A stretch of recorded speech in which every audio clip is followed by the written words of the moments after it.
मनोजदादा जरांगे पाटलांच्या उपोषणाचा आज तिसरा दिवस आहे। या आरक्षणावर तोडगा काय निघायचा तो निघणारच आहे, कारण संविधानाने घालून दिलेल्या 50% आरक्षणाची मर्यादा ओलांडणं त्या ठिकाणी राज्य सरकारलाही परवडण्याजोगं नाही। कारण राज्य सरकारने कितीही आरक्षण दिली, परंतु सुप्रीम कोर्टामध्ये जोपर्यंत 50% आरक्षणाची मर्यादा त्या ठिकाणी न ओलांडण्याची अट शिथिल होत नाही, तोपर्यंत राज्य सरकार ही या आरक्षणाच्या बाबतीत तोडगा काढण्यामध्ये हतबल आहे। सन्माननीय शरदचंद्र पवार साहेबांनी सुचवलेल्या सूचनेच्या प्रमाणेच या ठिकाणी कृती करण्याची गरज आहे। कारण अनेक जाणकार कायद्यामध्ये ज्या लोकांचा अभ्यास आहे अशा लोकांच्या मते 50% आरक्षण जे महाराष्ट्रामध्ये देऊ केलेलं आहे ही मर्यादा ओलांडणं हा संविधानाचा अनादर करण्यासारखा आणि सुप्रीम कोर्टाच्या ज्या काही निकषांमध्ये बसण्याची जी काही तरतूद आहे ती आज तरी वस्तुस्थिती दिसत नाही। राज्य सरकारची एक मजबुरी म्हणायला काही हरकत नाही की महाराष्ट्रामध्ये ओबीसी प्रवर्गामध्ये येणाऱ्या शेकडो जातींना नाराज करणं हे फडणवीस सरकार असो किंवा मग हे महायुतीचं सरकार यांना परवडण्याजोगं नाही। कारण मराठ्यांना खुश करता करता ओबीसी समाजातील जाती प्रवर्गांना नाराज करणं हे येणाऱ्या निवडणुकीमध्ये आणि या महायुतीमध्ये असलेल्या तिन्ही घटक पक्षांना परवडण्याजोगं नाही। सरकार शेवटी सरकार आहे। सरकारच्या मनात जर आलं तर सरकार त्या ठिकाणी नोटबंदी करू शकते। सरकार आलं कोरोनाच्या काळामध्ये अख्खा भारत आणि राज्याच्या राज्य सुद्धा त्या ठिकाणी बंद करू शकते। 370 कलमही हटवू शकते। 3 तलाक सुद्धा त्या ठिकाणी रद्द करू शकते।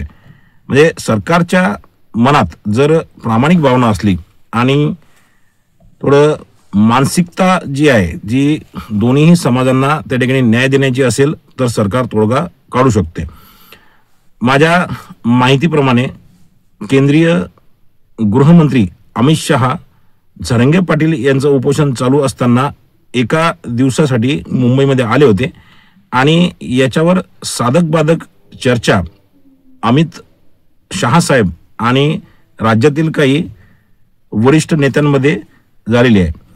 म्हणजे या सगळ्या गोष्टीमध्ये मोदी साहेबांनी एक मास्टर स्ट्रोक त्या ठिकाणी मारण्याचं ठरवलं आहे की घटनेमध्ये तरतूद करून अमेंडमेंट करून या 50% आरक्षणाची अट जी आहे ती शिथिल करण्याची मानसिकता सध्या सरकारची त्या ठिकाणी दिसत आहे। म्हणजे केवळ महाराष्ट्रच नाही परंतु महाराष्ट्राच्या व्यतिरिक्त इतर राज्यांमध्ये सुद्धा हा आरक्षणाचा जो ज्वलंत प्रश्न आहे तो सगळ्या राज्य सरकारांना त्या ठिकाणी भेडसावत आहे।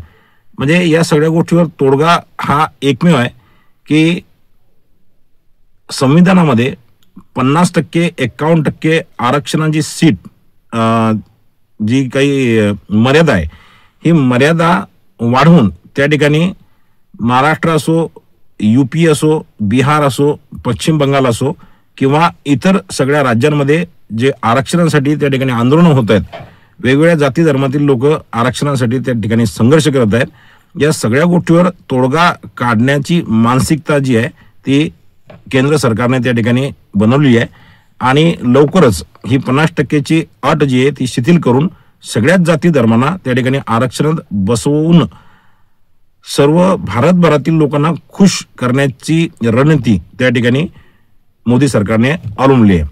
असो, या सगळ्या आरक्षणासारख्या काही लोक इंटरेस्ट मधल्या म्हणजे पब्लिक इंटरेस्ट मधल्या ज्या गोष्टी आहेत या गोष्टींमुळे एक महत्वाचा त्या ठिकाणी जो फटका जो महत्वाचा या ठिकाणी जो तोटा होतो या अशा या सगळ्या गोष्टीमुळे राज्यांमध्ये असलेले जे काही मूलभूत प्रश्न आहेत या प्रश्नांकडनं जनतेचं लक्ष जे आहे ते विचलित होते आणि सरकारला सुद्धा एक संधी मिळते की राज्यामध्ये असलेले जे काही ज्वलंत प्रश्न आहेत या प्रश्नाकडून लोकांचं लक्ष विचलित झाल्यानंतर त्यांना सुद्धा या सगळ्या प्रश्नांना बगल देण्याची एक आपसूक संधी त्या ठिकाणी प्राप्त होते.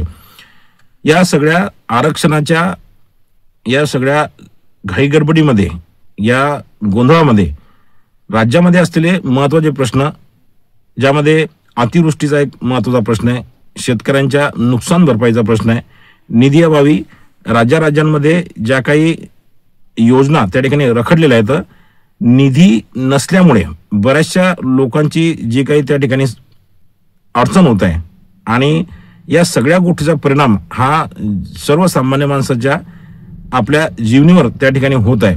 या सगळ्या गोष्टीला बगल देण्याचा हेतुपुरस्सर प्रयत्न सरकारही करत असते, सरकारमध्ये बसलेले लोकही करत असतात. परंतु तुमची आमची जबाबदारी आहे की आपले आपले प्रश्न जे आहेत त्या प्रश्नावर आपण पूर्ण गांभीर्याने त्या ठिकाणी लक्ष ठेवून आपल्या प्रश्नाला कुठं बगल मिळणार नाही या गोष्टीचा प्रयत्न त्या ठिकाणी केला पाहिजे. राज्यामध्ये शालार्थ आयडी घोटाळ्या संदर्भात 2 दिवसापूर्वी एक बातमी त्या ठिकाणी नागपूरवरून धडकली. त्यामध्ये नित्यानंद झा साहेब प्रमुख असलेल्या SITला त्या ठिकाणी बरखास्त करण्यात आलंय. आता ही SIT बरखास्त झाल्यामुळे त्या ठिकाणी वेगवेगळे तर्कवितर्क त्या ठिकाणी लावण्याचा प्रयत्न अनेक लोकांनी केला.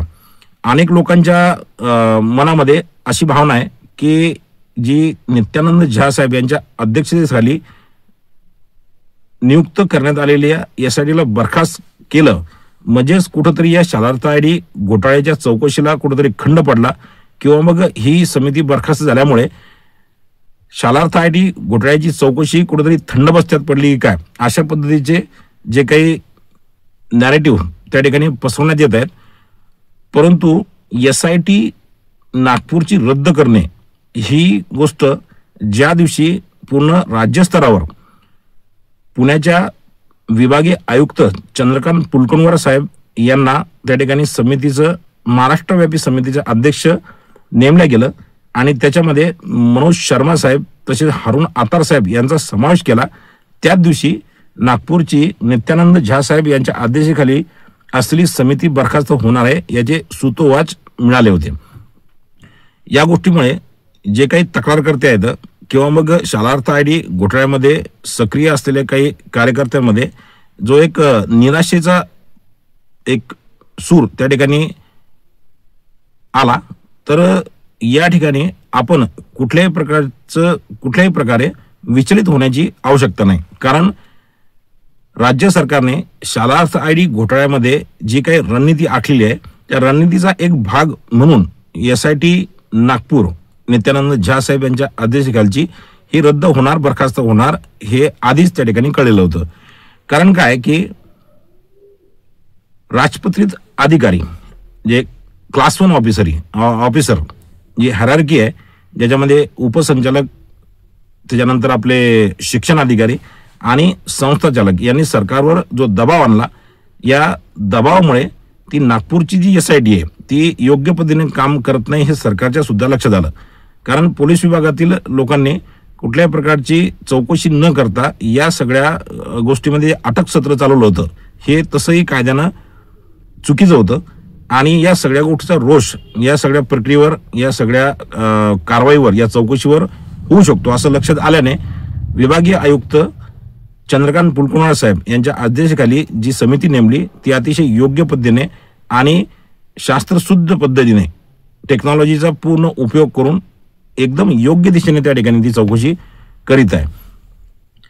हे पुन्हा एकदा आपण सर्वजणांनी जाणून घेणं आवश्यक आहे की सरकारने ही जी त्रिसदस्यीय समिती त्या ठिकाणी नेमली, या त्रिसदस्यीय समितीच्या माध्यमातून एक असा मेगा प्लॅन त्या ठिकाणी बनवला गेला आहे की ज्यामध्ये मुख्याध्यापकांमार्फत ही सगळी माहिती कलेक्ट करून त्या सगळ्या माहितीच्या आधारावर एक असा संयुक्तिक अहवाल जो पूर्ण राज्यव्यापी असणार आहे, हा राज्यव्यापी अहवाल सरकारला त्या ठिकाणी देण्यात येणार आहे आणि या सगळ्या गोष्टींमधून जो काही अहवाल त्या ठिकाणी सरकारला प्राप्त होणार आहे आणि त्या अहवालावर आणखी काही